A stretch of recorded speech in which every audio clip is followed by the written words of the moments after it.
3 men have been arrested and charged in connection with the seizure of 18 firearms on Tuesday. They've been remanded to Her Majesty's Prison at Dodds. They are Corey Macaulay Brathwaite, 35 years, of number 37-Valley St. George; Martez Davison Hackett, 30 years, of Jackson Tenantry Road, Jackson St. Michael; and Fabian O'Neill Allen, 34 years, of Stuart Hill St. John. The 3 appeared in the District A Magistrates Court today and are to reappear at the Oistins Magistrates Court on October 1st to answer the charges. The weapons were discovered after a search warrant was executed at a Christchurch residence. A quantity of ammunition of various calibers was also seized. The men have been jointly charged with illegal possession of 18 firearms and illegal possession of 647 rounds of ammunition. Fabian Ali was separately charged for importation of the firearms. He is to reappear at the District A Magistrates Court on October 25th to answer that charge. Meanwhile, 2 men arrested and charged for fishing for sea eggs during the closed season have each been ordered to conduct 140 hours of community service after appearing in court. The 2 who pleaded guilty are 32-year-old Keith Martin Cecil Baino of Breedys Land Civil Science Christchurch and Calvin Sargent, 63 years, also of the same area. They were held Wednesday after the Marine Police Unit and the Barbados Coast Guard investigated reports that men were breaking sea eggs off Silver Sands Beach in Christchurch. The owners of couples resorts are being encouraged to establish more of the romantic escapes in Barbados. Acting Prime Minister Richard Seeley made the suggestion at the official opening last night. The resort, located along Dover Beach, was once the Amon Casuarina. It is the 5th member of the hotel chain and the first outside of Jamaica. Are certainly determined to work with you to see what we can do to see that this facility continues to improve.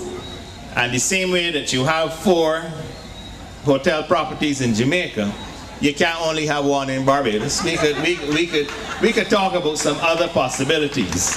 And that this facility, no doubt, is going to be a household name in the marketplace. And we would like to think that we can work together to aggressively market Couples Barbados.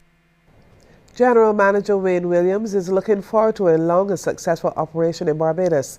He says the key to its success is its staff and their exceptional service. That's because we believe in going further than merely meeting expectations. We strive to exceed them by adding a special personal touch to every facet of the couple's experience.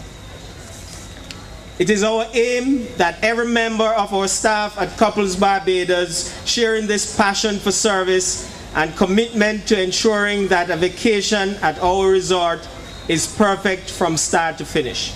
As Barbados prepares to observe Breast Cancer Awareness Month, a campaign has been launched to increase awareness about the disease.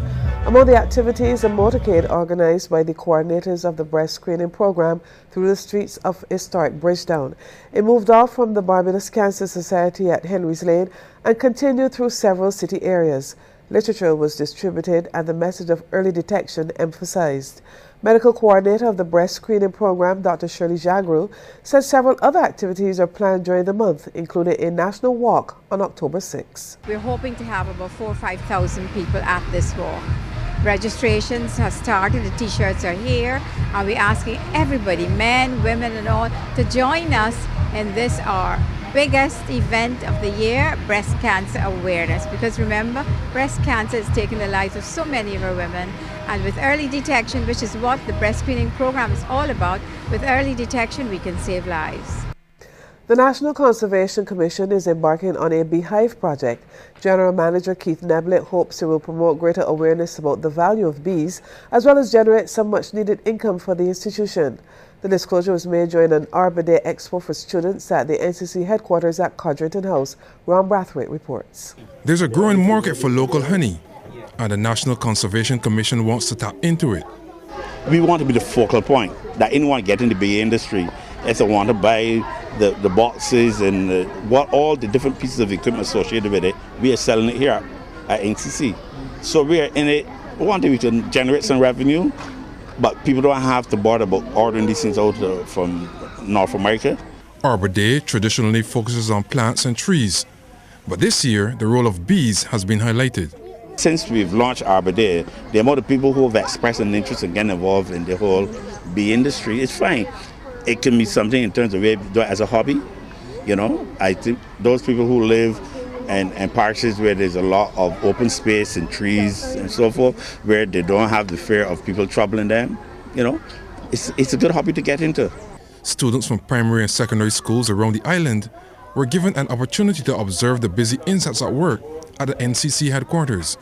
The children were clearly excited by the sight of the honeybees.